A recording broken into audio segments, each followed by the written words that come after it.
Quando nós entramos ali no mês de março, a ideia aqui na igreja era a gente conversar um pouco sobre alguns momentos de encontros de Jesus com algumas pessoas, alguns momentos que Jesus teve, que ela dialogou com algumas pessoas, e é com base nisso então que nós vamos retomar desse ponto então, nós vamos retomar a série que a gente estava iniciando quando chegou aí o momento de pandemia, tá bom? Eu quero te convidar então, lembrando que serão 5 mensagens. Hoje a gente vai começar na primeira, dos 4 próximos domingos, se Deus permitir, teremos os outros 4. Te convido para caminhar conosco. Hoje o texto é Mateus capítulo 3, verso 13, até o capítulo 4, verso 11. Tá bom? Mateus capítulo 3. Abre lá.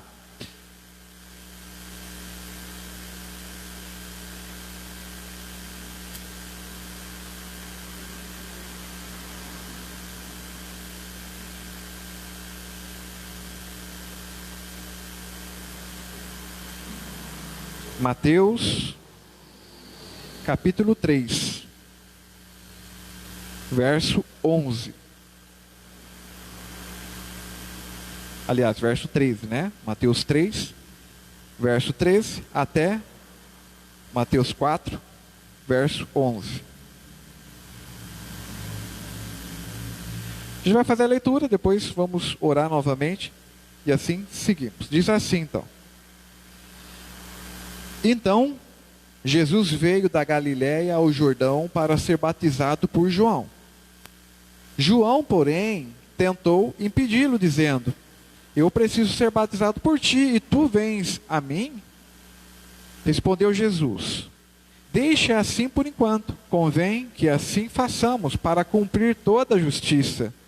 E João concordou. Assim que Jesus foi batizado, saiu da água.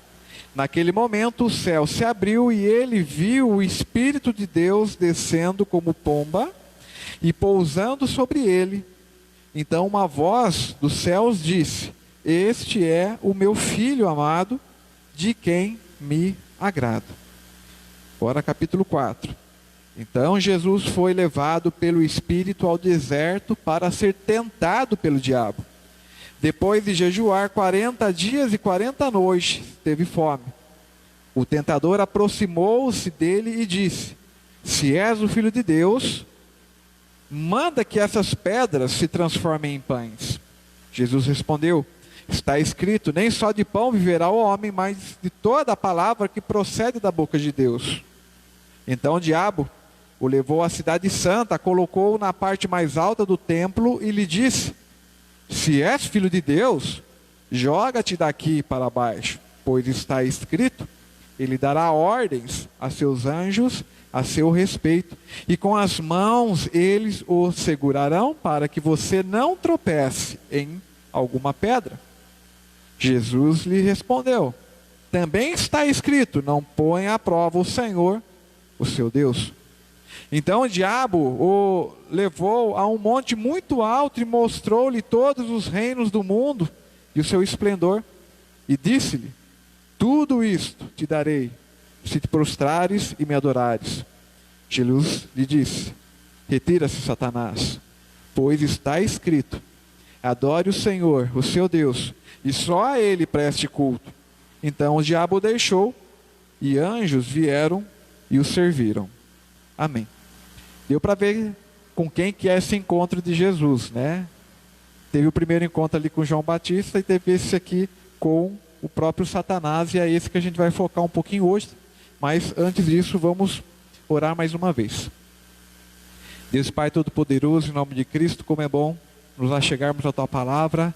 Fala ao nosso coração, transforma a nossa mente, que aquilo que a gente ouve aqui encontre, Deus, ouvidos, encontre um coração aberto, e que a gente possa levar para o mundo o Teu Evangelho, Pai. Levar para o mundo, Deus Cristo, através dos nossos pensamentos, atitudes, atos. Muito obrigado. É o que oramos em nome de Cristo Jesus. Amém. Graças a Deus. Irmãos, Jesus teve diversos encontros, e com as pessoas mais inusitadas por toda a Bíblia. Lembra aí alguns encontros que Jesus teve? Encontros inusitados. Teve, por exemplo, encontros com prostitutas. Teve encontros com pescadores. Jesus se encontrou com crianças. Jesus se encontrou com traidores. Jesus se encontrou com autoridades. E a nossa caminhada, então, vai ser olhar para alguns desses encontros, porque qualquer pessoa que tenha um encontro real com Cristo não sai desse encontro da mesma forma que se achegou. Algo muda, algo é transformado. E hoje o encontro o foco nosso, pelo menos, é esse encontro de Jesus com o próprio Satanás, com o próprio diabo. Aí se perguntar, pastor, mas esse negócio de Satanás e diabo existe? Faz alguma diferença? O porquê da morte, enfim. Normalmente, quais são as respostas que damos? Basicamente, a gente tem 3 tipos de respostas para o porquê do mal no mundo. A primeira talvez seja que o ser humano colhe o que planta, certo? Isso é bíblico, ok? Você vai colher o que você planta. Existe também a realidade do pecado, ou seja, a gente está em rebelião. Naturalmente o ser humano é rebelde a Deus, então isso também traz consequências. O salário do pecado é a morte, a gente passa por tudo isso. Porém, há também uma terceira realidade, que é a existência de Satanás. E a ação de Satanás na nossa vida, porque ele existe.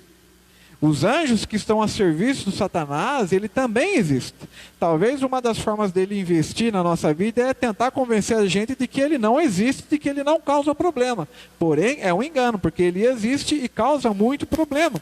E a gente vê aqui que Satanás, ele é tão audaz que ele testou, digamos assim, a fé do próprio Filho de Deus, o próprio Jesus, o próprio Deus. E se ele fez isso com o próprio Jesus, imagina com a gente, né? Certo? É importante reconhecer, então, o que a gente percebeu aqui. Então, vamos começar pelo batismo, tá? Existe uma ligação muito importante entre esses 2 episódios. A gente começou a ler no batismo, depois vem então, e quando Jesus é levado ao deserto. Eu quero relembrar alguns versos. Versos 16 e 17 diz assim, do capítulo 3. Olha, assim que Jesus foi batizado, ele saiu da água. Naquele momento os céus se abriram. Tenta imaginar a cena aí, olha.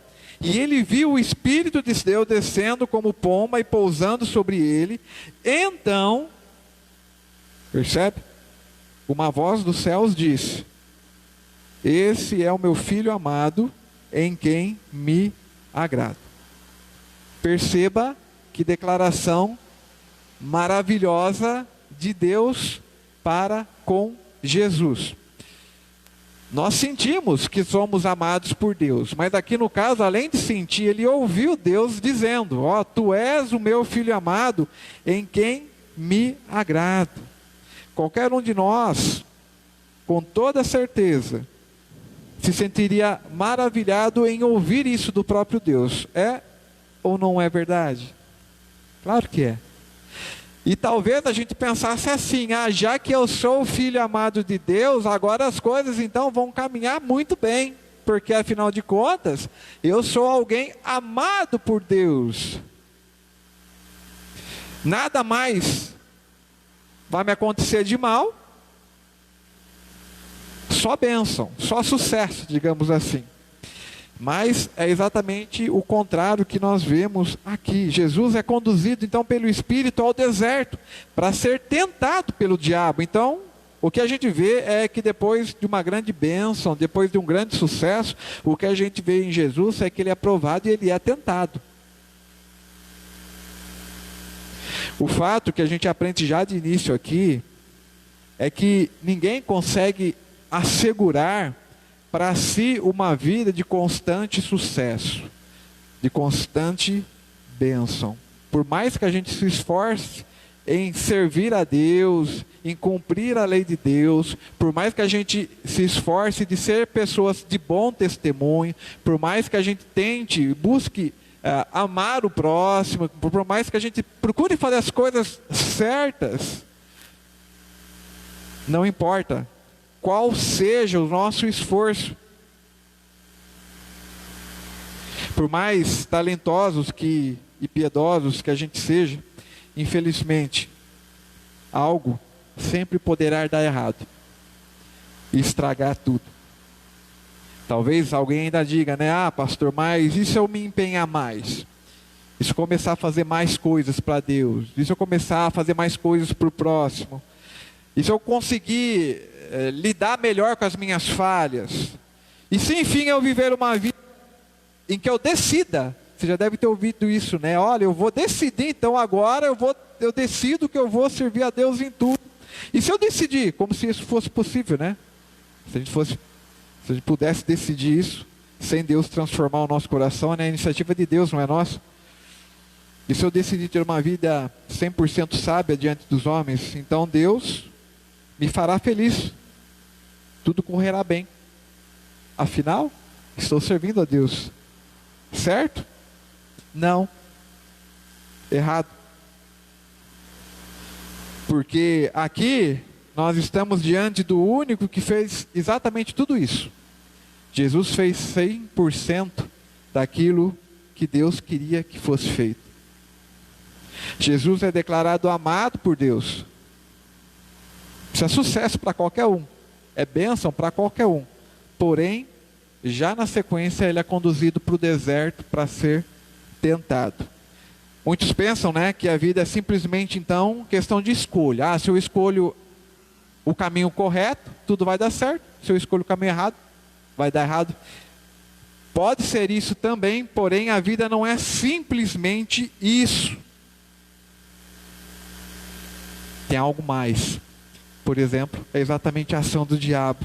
Mas veja, nós estamos diante desse fato. Cristo foi correto, foi perfeito. Ele sim merecia o amor perfeito de Deus. Jesus sim merece uma vida livre de sofrimento, livre de inconvenientes. No entanto, tudo parece dar terrivelmente errado. A cena da tentação é só o início. Acompanhem os episódios que acontecem depois, porque Jesus vai ser rejeitado, vai ser traído. Ele teve uma vida humilde, de pobreza, digamos assim. Ele é torturado. Ele é morto, da pior forma na época. Ele será julgado, ele foi julgado injustamente, ele é executado. Tudo parece dar errado para Jesus. Mas espera aí, ele não acabou de ouvir que ele era o Filho amado de Deus? Não era para tudo caminhar bem sempre? Percebe? O que isso nos mostra, pastor? Mostra que a questão da maldade, irmãos, no mundo não é simplesmente fruto do que plantamos. É isso também muitas vezes, mas não somente isso, porque Jesus plantou o bem. E ele, nesse mundo, colheu sofrimento. O profeta Isaías fala, né? Homem de dores. Percebe? Porque não é uma questão da gente fazer as melhores escolhas simplesmente, não é questão da gente se esforçar ao máximo para ser boa pessoa. Isso não garante. Satanás está aqui, ó, passeando, os anjos dele, e ele investe contra nós. E se as forças demoníacas existem, é fato que quanto mais a gente se esforçar então para fazer a vontade de Deus, mais Satanás vai se incomodar e mais ele vai investir. E mais uma vez, se ele foi capaz de investir contra o próprio Jesus, quanto mais a nós. Então, diante desse cenário, eu quero pensar com vocês 3 questões. Primeiro, quem é o nosso inimigo, né? A gente viu aqui. Quem é o nosso inimigo? Então, além da nossa rebelião contra Deus, além das consequências muitas vezes dos nossos atos, temos o próprio diabo. Ele é aquilo que nos conduz para os caminhos que nos distanciam de Deus. Quer explicar muito da maldade do mundo? se atenta a esse detalhe, então, quem é o nosso inimigo? O diabo. Onde que ele ataca?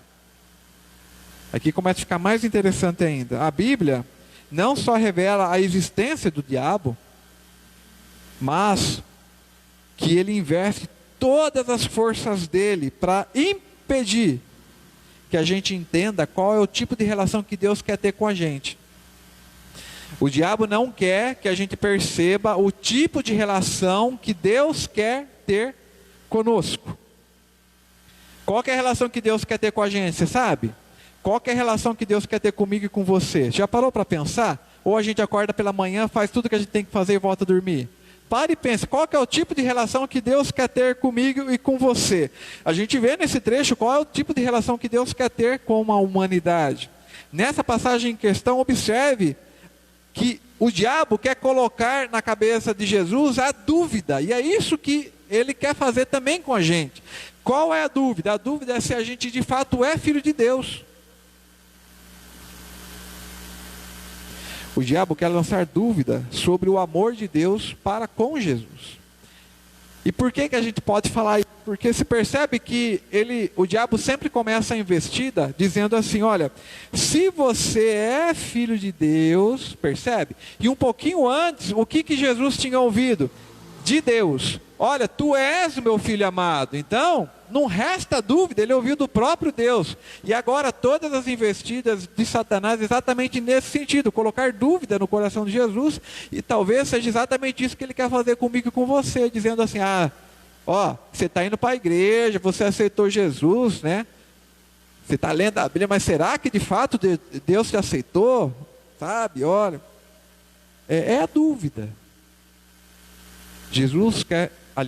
Satanás quer plantar dúvida no nosso coração. Satanás pede provas. Jesus teria que pedir provas para Deus se de fato ele é o Filho amado de Deus. Você pede prova daquilo que você tem certeza? Você não pede prova. Se alguém vier para você e falar assim, fulano de tal fez tal coisa para você, ou está falando algo de você. Se você não pedir prova, é fofoca, certo? Se você pergunta, então me prove, me mostre, me fala algo, é porque você duvida, ok. É uma dúvida saudável, porque você não quer simplesmente ficar com base em fofoca. Mas basicamente como que funciona? A gente só lança dúvida sobre aquilo que a gente não tem certeza. Será que a gente tem dúvida de que somos filhos amados de Deus? É isso que Satanás muitas vezes quer trabalhar no nosso coração, e isso é um perigo muito grande. Porque em Cristo nós somos sim filhos amados de Deus. E é essa relação que Deus quer estabelecer comigo e com você, apesar dos nossos erros, das nossas falhas, e de que todo dia a gente tem que pedir perdão para Deus, mas Deus vem amparando a cada um de nós, e não somente quem já tem o coração aberto para Deus, mas todas as pessoas. Porque o sol nasce para todo mundo, a água cai para todo mundo respira. Ok? Satanás quer plantar no coração de Jesus a dúvida, pedindo provas. Isso é um risco, é um perigo muito grande para nós também. Fique alerta. Descansar na obra do que Cristo fez ao nosso favor, descansar na obra que Cristo fez ao nosso favor é o melhor caminho. Não duvide do tremendo amor que Deus teve por mim e por você, porque Ele oferece o próprio Filho para morrer na cruz, porque Ele nos ama, porque Ele quer se reconciliar conosco, porque Ele quer manter uma relação saudável comigo e com você. Ele quer, aliás, que nós falemos desse amor para as outras pessoas, e não somente em palavras, mas em ações. Talvez uma outra coisa que o diabo planta no nosso coração é o seguinte: basta você ir para a igreja e estar numa igreja, ser membro numa igreja, que tá bom. Não está bom, é parte, mas a fé sem obras, ela é vazia também. A gente precisa amparar, a gente precisa cuidar, a gente precisa falar desse amor para as outras pessoas. Por quê? Porque muito da nossa relação com o próximo, sabe o que acontece? Espelha o tipo de relação que eu tenho com Deus. Então, se eu não amo o próximo, eu preciso me perguntar se de fato eu amo a Deus. Deus me ama, mas será que eu amo a Deus? Percebe o quanto a linha é tênue e o quanto Deus insiste, porque apesar dos nossos erros, Ele insiste em fazer a obra dele através de nós. Isso é maravilhoso, por mais falho que nós sejamos, e por mais que a gente insista muitas vezes em fazer coisas que agradam a Deus, Ele continua amando para se relacionar.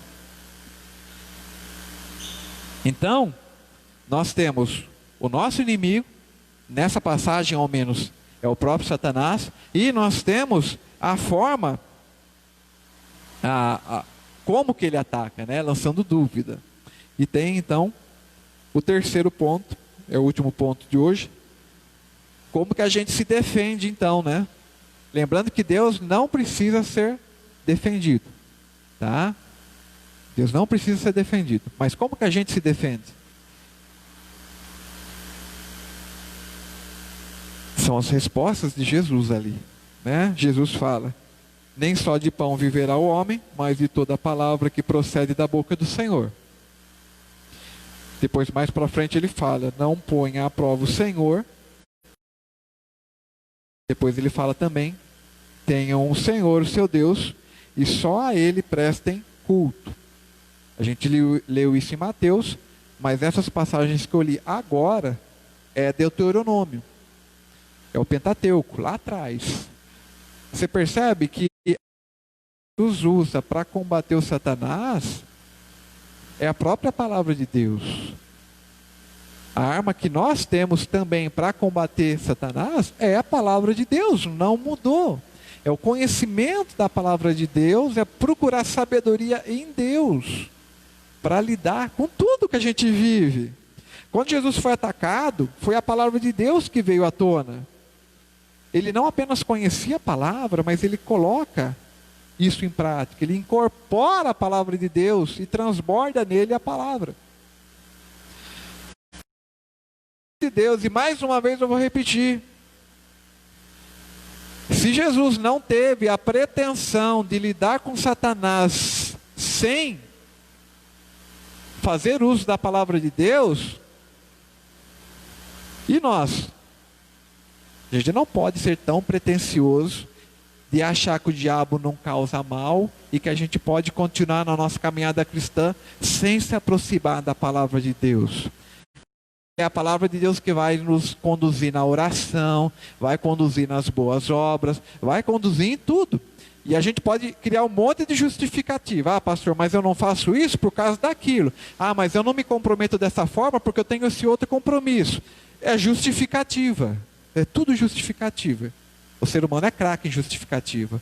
Porém, a gente precisa se achegar cada vez mais à palavra de Deus. Jesus não poderia, né? A gente sabe que Jesus não poderia, ele não faria isso.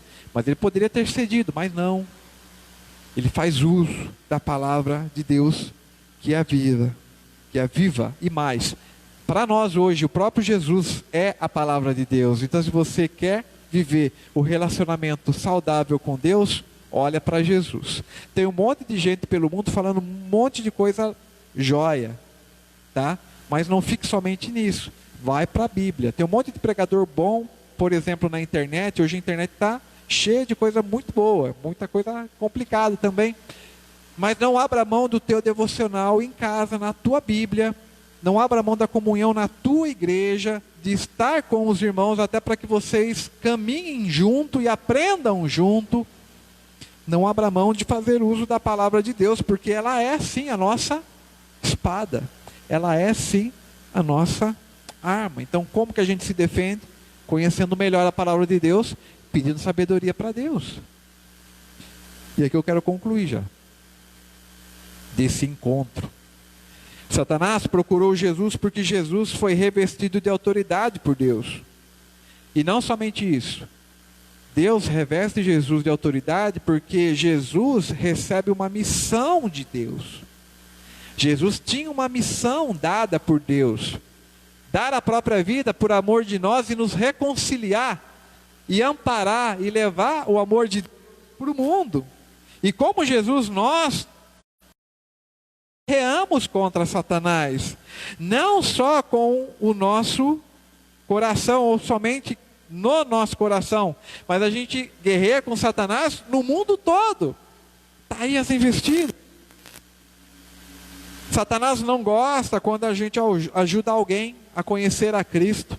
Se você se colocar à disposição do outro para falar de Deus, pode ficar tranquilo, vai acontecer um monte de coisa que vai te atrapalhar, ou que vai te provar. Se você se dispor, por exemplo, a partir de hoje, eu quero fazer algo mais efetivo para ajudar uma família, para ajudar alguém, ou para mudar a minha própria vida, quero mudar o meu relacionamento em casa, que não está tão bom, mas a partir de você pode ter certeza, as investidas de Satanás vão se intensificar. Porém, os anjos do Senhor se acampam ao redor daqueles que os adoram. Deus continua procurando estabelecer essa relação de perdão, misericórdia, de amparo, de pai e filho, de família, comigo e com você. Quando a gente aprender que felicidade é realizar a vontade de Deus, as coisas vão mudar completamente. Talvez a gente viva até um pouco menos ansioso com o dia de amanhã. Talvez a gente viva a missão de Deus hoje. É hoje, não é amanhã a missão de Deus para mim e para você. Se você tem algo, se Deus tem colocado algo no teu coração para você rever, restabelecer, o tempo é hoje. Que Deus, a gente se dê conta desse encontro com Deus, que a gente possa caminhar conforme a Ele e usar as armas que Jesus usou também. Amém? Vamos orar? Deus e Pai Todo-Poderoso, em nome de Cristo Jesus, como o mundo se levanta contra o Senhor, ó Pai. Ok, esse mundo foi criado pelo Senhor também. Porém, o Senhor nos ama tanto que o Senhor permite que a gente participe daquilo que o Senhor está realizando nesse mundo. E nessa liberdade que o Senhor nos dá, muitas vezes a gente faz mau uso, fazendo escolhas que distanciam daquilo que o Senhor tinha para nós, indo por caminhos diferentes do Senhor. Muitas vezes temos que lidar inclusive com as investidas. Deus nos dá força, perdoa pelas nossas falhas, mas também cremos, ó Deus, de que somos filhos do Senhor, ó Pai, em Cristo Jesus. E isso muda tudo. Não é o que a gente faz, embora o que a gente faça crer, mas o que muda a nossa história foi o que Cristo fez na cruz. E o que Cristo fez está consumado. Ele já nos deu a salvação. Somos filhos do Senhor, família do Senhor, enviados em missão. Que a gente viva essa missão para o próximo, amando, amparando, apesar das dificuldades muitas vezes, que o Senhor nos fortaleça os passos, abençoa as famílias que estão aqui hoje representadas, daqueles que nos acompanham pela internet, transforma, Deus, famílias que muitas vezes estão quebradas pelas investidas do diabo, pelos frutos que tem colhido muitas vezes. Deus nos ajuda a executar a Tua vontade. Muito obrigado, recebe, ó Deus, a nossa oração. Muito obrigado por todos que estão aqui hoje, pelos que nos acompanham, a todos que se espalham por esse mundo inteiro e que têm servido ao Senhor todos os dias. É o que nós oramos e agradecemos em nome de Cristo Jesus. Amém.